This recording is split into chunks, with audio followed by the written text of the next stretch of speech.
O milagre que veio na simplicidade. Mariana apertava contra o peito a carta amarelada, as letras borradas pelas lágrimas que caíam sem controle. Notificação de despejo, dívida de R$ 48.000 estava escrito em negrito, como se as palavras fossem facas cravadas em seu coração. O apartamento onde criará os 2 filhos sozinha, depois que o marido falecera em um acidente de trabalho, estava prestes a ser tomado. As contas se acumularam depois que ela perdeu o emprego como costureira, vítima de uma tendinite crônica que a impedia até de segurar uma agulha sem dor. Meu Deus, o que eu vou fazer? Sussurrou, olhando para o quarto dos meninos, onde Lucas, de 10 anos, e Pedro, de 7, dormiam abraçados, sem saber que em uma semana poderiam estar na rua. Foi então que se lembrou da vizinha, Dona Clara, uma senhora de cabelos brancos sempre presos em um coque, que todas as quartas-feiras saía de casa com uma Bíblia de capa preta e um vestido longo, modesto. Mariana a via passar, às vezes acompanhada de outras mulheres igualmente simples, com saias abaixo dos joelhos e blusas de mangas compridas, mesmo no calor. Um dia, Dom Clara parou em frente à sua porta e, com um sorriso tranquilo, perguntou: "A senhora já foi numa reunião da congregação cristã, minha filha?" Mariana balançou a cabeça, envergonhada. "Eu não sou de igreja, Dona Clara." "Não precisa ser, meu bem. Lá a gente encontra força. E Deus ouve quem chama por Ele de coração sincero." Naquela noite, sem ter mais a quem recorrer, Mariana decidiu ir. O salão da congregação cristã no Brasil era simples, paredes brancas, bancos de madeira enfileirados, sem altares nem imagens. Não havia banda, nem microfones estrondosos.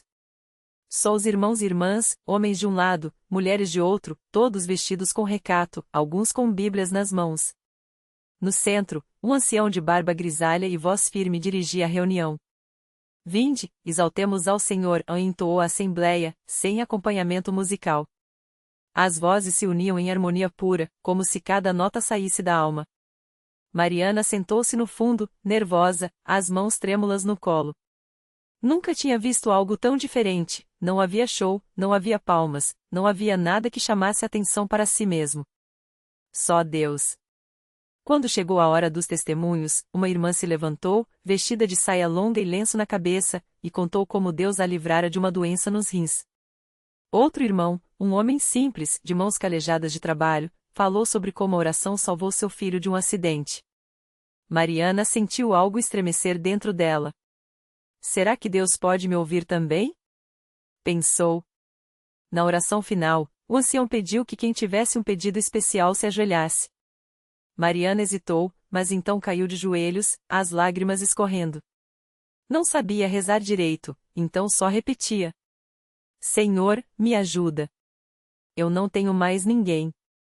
Os dias seguintes foram de angústia. O oficial de justiça bateu à sua porta, avisando que o despejo seria executado em 3 dias. Mariana, desesperada, voltou à igreja. Dessa vez, depois do culto, aproximou-se do ancião e, com voz trêmula, contou sua situação. O ancião, chamado irmão João, ouviu tudo em silêncio, os olhos cheios de compaixão. Depois, colocou a mão no ombro dela e disse: "Minha filha, Deus não abandona os seus. Vamos orar juntos." Naquela noite, depois da Santa Ceia, o pão partido e o vinho servido em pequenos cálices, em memória do sacrifício de Cristo, os irmãos se reuniram em círculo ao redor de Mariana. Mãos se uniram, vozes subiram em súplica. Alguém leu Salmos 34, "O Senhor está perto dos que têm o coração quebrantado e salva-os de espírito abatido."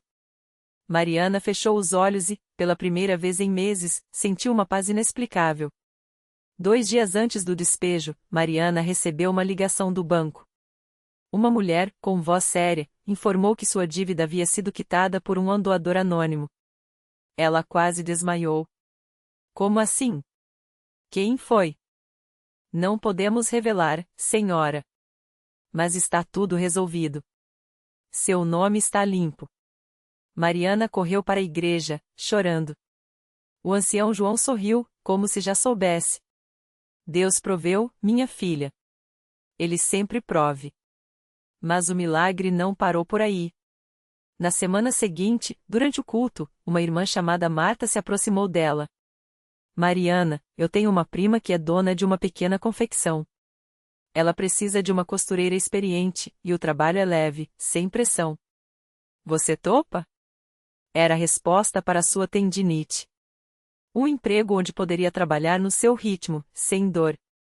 No domingo seguinte, Mariana estava de pé, dando seu testemunho diante de todos. Vestida com uma saia longa emprestada por Dona Clara, as mãos ainda trêmulas de emoção, ela contou como Deus a livrara da ruína. Eu cheguei aqui sem fé, sem esperança. Mas os irmãos me receberam, oraram por mim, e Deus me ouviu. Não foi um homem, não foi sorte. Foi ele.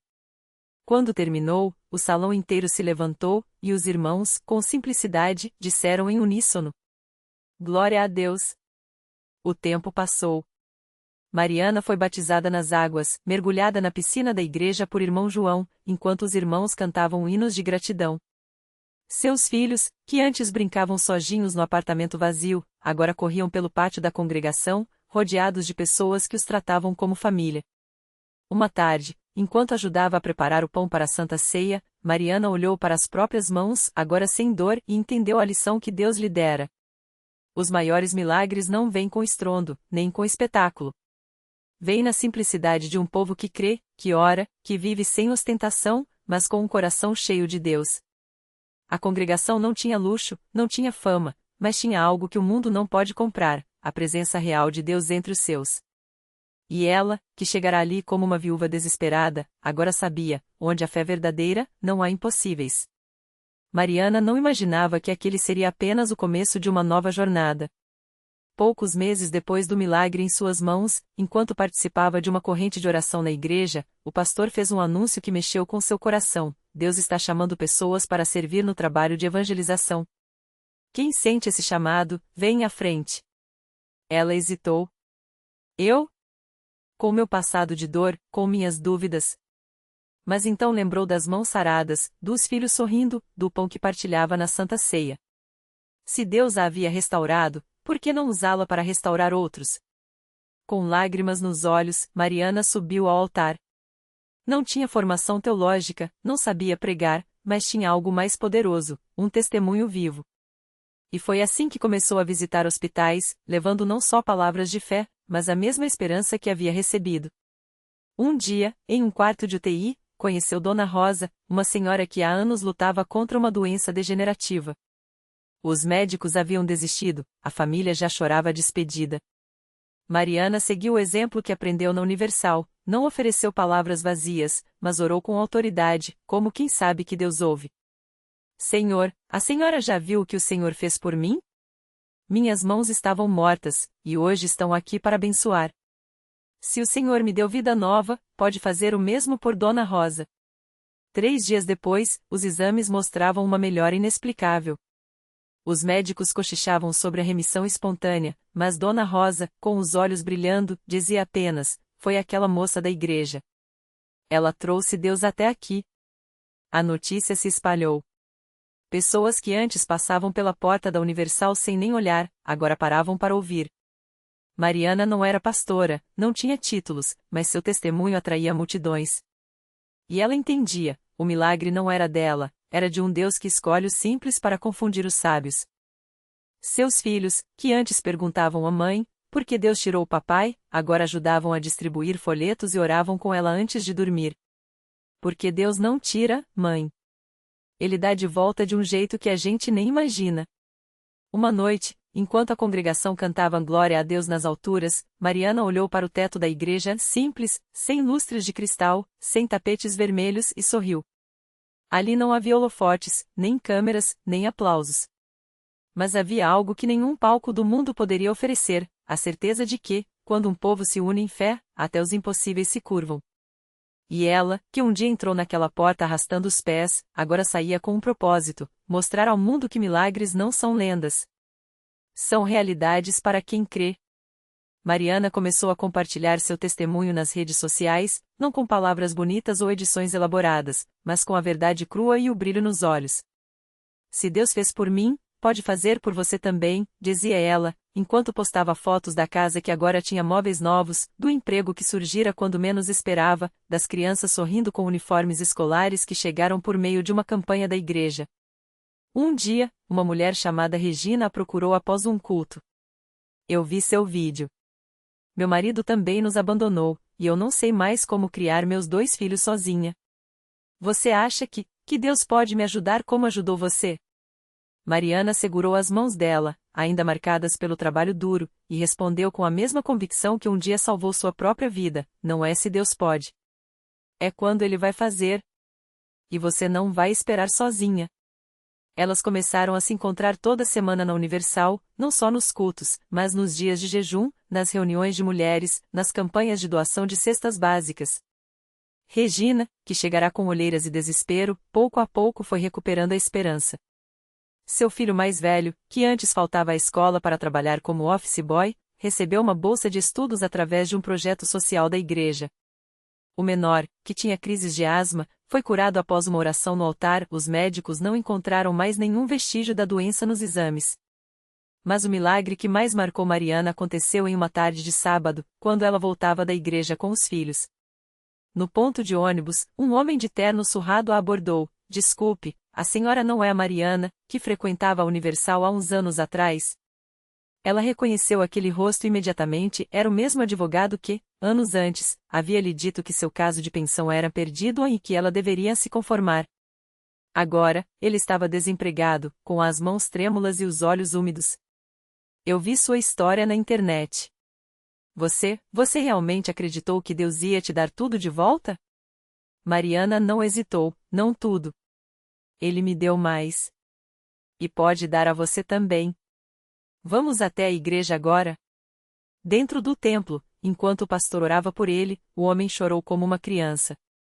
Na semana seguinte, ele voltou, dessa vez, com a esposa, que também precisava de um milagre. E assim, como uma pedra jogada num lago, a fé de Mariana foi criando ondas que alcançavam cada vez mais pessoas. Um ano depois, ela foi convidada a dar seu testemunho no altar. Não subiu com discursos ensaiados ou gestos teatrais. Subiu com a Bíblia na mão e o coração transbordando. Eu já fui a mulher que achava que Deus tinha me esquecido. Hoje, eu sou a prova de que Ele nunca desiste da gente. Se você está aqui machucado, endividado, sozinho, olhe para mim, eu sou a sua esperança andando. Porque se Deus mudou minha história, a sua também vai mudar. E quando ela terminou, não houve palmas, houve um silêncio sagrado, quebrado apenas pelos soluços de quem, naquele exato momento, decidiu acreditar. Porque ali, entre aquelas 4 paredes simples, algo maior do que qualquer milhão de visualizações ou likes estava acontecendo, vidas sendo reconstruídas, não pela força dos homens, mas pelo poder de um Deus que escolhe os quebrantados para mostrar ao mundo que milagres, sim, ainda existem. E o melhor deles não é o que recebemos, mas o que nos tornamos depois que a fé nos toca. Naquele mesmo instante, enquanto os corações ainda tremiam com a força do testemunho, uma mulher sentada nos fundos do templo não conseguia conter as lágrimas. Era Dona Maria, uma senhora de 62 anos que há meses carregava um peso que parecia impossível de suportar. Seu filho, Vitor, de 30 anos, estava preso há quase 2 anos por um crime que não cometeu. As provas eram frágeis, mas o sistema não lhe dera ouvidos. Ela já tinha gasto todas as economias com advogados, já tinha chorado em cada delegacia, já tinha até perdido a fé de que um dia veria o filho livre novamente. Mas naquela noite, algo dentro dela se mexeu. Enquanto ouvia a moça falando de um Deus que não desiste, Dona Maria sentiu uma voz suave no coração: levante e vá até o altar. Hoje é o dia. Ela hesitou. O medo de se decepcionar novamente era grande. Mas então lembrou das palavras que acabará de ouvir: se Deus mudou minha história, a sua também vai mudar. Com as pernas trêmulas, ela se levantou e, passo a passo, caminhou até a frente do templo. Quando ajoelhou, não conseguiu dizer nada, só chorar. Mas o pastor, com a sabedoria de quem já viu Deus agir 1000 vezes, colocou a mão em sua cabeça e orou com uma autoridade que veio do fundo da alma. Senhor, o Senhor é o Deus da justiça. Se este filho é inocente, que a verdade venha à tona como um rio transbordante. Que as portas da prisão se abram não pela força dos homens, mas pelo poder do seu nome. Em nome de Jesus, amém. Dona Maria voltou para casa naquela noite com uma paz que não fazia sentido. Não havia sinais, não havia respostas, só uma certeza inexplicável de que algo estava prestes a mudar. E mudou. 3 dias depois, enquanto ela fazia um café pela manhã, o telefone tocou. Era um número desconhecido. Do outro lado, uma voz que ela não reconheceu. Dona Maria? Sou a doutora Camila, defensora pública. Reabrimos o caso do seu filho e, bem, as coisas estão prestes a tomar um rumo muito diferente. Ela quase deixou o telefone cair. Como assim? A defensora explicou que, naquela mesma semana, um ex-companheiro de cela de Vitor havia se convertido na prisão e, movido por remorso, entregou uma carta ao juiz confessando que o verdadeiro culpado era outro homem, um traficante poderoso que havia subornado testemunhas. A carta vinha acompanhada de provas que ninguém havia encontrado antes, gravações, mensagens, tudo que faltava para inocentar Vitor. O juiz já marcou uma audiência de revisão para a semana que vem. E, pela primeira vez, Dona Maria, temos esperança real. Ela caiu de joelhos no chão da cozinha. Não eram lágrimas de alívio, eram lágrimas de gratidão. Porque ela sabia, aquilo não era coincidência. Era a resposta. Na quarta-feira seguinte, o tribunal estava lotado. Vitor entrou algemado, com o olhar baixo, mas quando viu a mãe na primeira fileira, sorrindo através das lágrimas, algo dentro dele também se quebrou. O juiz leu os novos documentos, ouviu o depoimento do ex-detento, analisou as provas que surgiram do nada e, depois de 2 horas que pareceram uma eternidade, bateu o martelo. Pela falta de provas concretas e diante das novas evidências, este tribunal declara o réu inocente. Ele está livre para ir embora. O grito de Dona Maria ecoou pelo salão. Vitor, atordoado, foi abraçado pela mãe antes mesmo de tirarem suas algemas. E ali, no meio daquele tribunal que um dia lhe roubara a esperança, ele sussurrou no ouvido dela. Mãe, como isso aconteceu? Ela apenas apertou seu rosto entre as mãos e respondeu, com os olhos brilhando. Filho, foi Deus. Ele ouviu a minha oração na Universal. Ele não esquece dos seus. Hoje, Vitor é um homem diferente. Trabalha como motorista, ajuda na igreja aos finais de semana e, toda vez que pode, conta sua história para quem está prestes a desistir. Ele diz que o maior milagre não foi sair da prisão, foi descobrir que, mesmo no lugar mais escuro, Deus estava lá, preparando um caminho que nenhum olho humano poderia ver. E Dona Maria? Ela não perde um culto. Sempre que sobe ao altar, repete a mesma frase, como um lembrete para si e para todos. Se Deus fez por mim, que não tinha mais ninguém, imagine o que Ele não pode fazer por você. Porque milagres não são contos de fadas. São histórias de pessoas comuns que, no momento certo, decidiram acreditar que Deus ainda escreve finais felizes, especialmente quando tudo parece perdido. Na mesma igreja onde Vitor e Dona Maria encontraram sua transformação, uma jovem chamada Ana chegava todos os domingos com o coração pesado. Ela tinha apenas 22 anos, mas carregava uma dor que parecia não ter fim. Há 3 anos, seu filho, Pedro, de apenas 4 anos, havia desaparecido em uma viagem de família. As buscas foram intensas, mas nenhuma pista. A polícia desistiu, os amigos pararam de perguntar, e até seu marido, abalado pela tragédia, acabou se afastando. Ana se sentia como uma sombra, vivendo sem esperança. Até que, em um culto de quarta-feira, ela ouviu o testemunho de Vitor. Enquanto ele falava sobre como Deus o tirou do fundo do poço, algo dentro dela se mexeu. Se Deus fez isso por ele, por que não por mim? Pensou. Naquele momento, ela decidiu, não sairia dali sem uma resposta. Ao final do culto, Ana se ajoelhou no altar e chorou como nunca. Não eram lágrimas de tristeza, mas de entrega. Senhor, eu não tenho mais forças. Se o Senhor não me ajudar, eu não vou conseguir, ela sussurrou. As irmãs da igreja a abraçaram, oraram com ela, e o pastor impôs as mãos sobre sua cabeça, declarando: Deus vai te dar um milagre tão grande que todos vão saber que foi ele. Dias depois, Ana recebeu uma ligação que mudaria tudo. Do outro lado da linha, uma voz desconhecida: Senhora Ana? Acho que encontrei seu filho. Era uma assistente social de uma cidade a mais de 500 quilômetros de distância. Pedro havia sido encontrado vivendo com uma família que o havia adotado informalmente após ele se perder em uma feira. O menino estava bem, mas não se lembrava de nada. A notícia foi tão impactante que Ana quase desmaiou.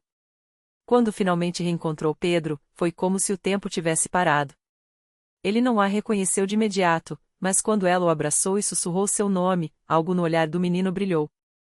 Mamãe? Ele perguntou, e Ana não conseguiu segurar as lágrimas. Sim, meu amor. Sou eu. Hoje, Ana e Pedro estão juntos, reconstruindo sua vida. Ela conta que, nos momentos mais difíceis, quando achava que não havia mais esperança, era a fé que a mantinha de pé. Eu não sei como, mas Deus ouviu meu clamor. Ele não só devolveu meu filho, como me deu uma família na igreja que nunca me abandonou, ela diz, emocionada. E o marido de Ana? Ele voltou. Ao ver o milagre, percebeu que só Deus poderia ter feito aquilo. Hoje, a família está reunida e frequenta a Universal juntos. Ana sempre diz, se Deus pode trazer meu filho de volta depois de 3 anos, ele pode fazer qualquer coisa. Basta acreditar.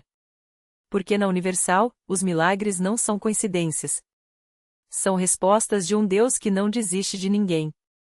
E toda história de vitória começa com um passo, decidir confiar, mesmo quando tudo parece impossível.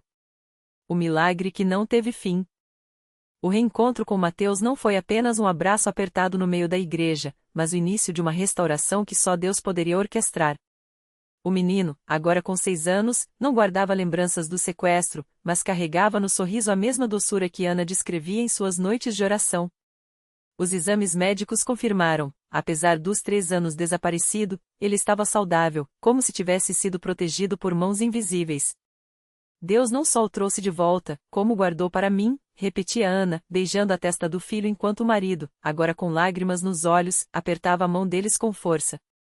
A vida da família mudou radicalmente. O marido, antes distante e cético, tornou-se um homem de fé inabalável. Eu lutava contra Deus, mas ele lutou por mim mesmo assim, confessava, ajudando agora como voluntário na igreja. Mateus, por sua vez, crescia ouvindo a história de como centenas de pessoas oraram por ele e aprendeu cedo que milagres não são contos de fadas, mas provas de que o impossível pertence a Deus. A reflexão que fica. Há momentos em que a dor é tão profunda que até respirar dói. Ana conheceu esse abismo. Mas foi no silêncio de suas lágrimas que ela ouviu a voz de Deus sussurrando: confie em mim, mesmo quando não enxergar o caminho. O milagre não veio no seu tempo, mas no tempo perfeito, quando a fé dela já não dependia das circunstâncias, mas da certeza de que, para Deus, nenhuma causa está perdida. A lição que transforma. A história de Ana ensina que a fé não é a ausência de medo, mas a coragem de persistir apesar dele. Ela não teve respostas imediatas, nem garantias humanas.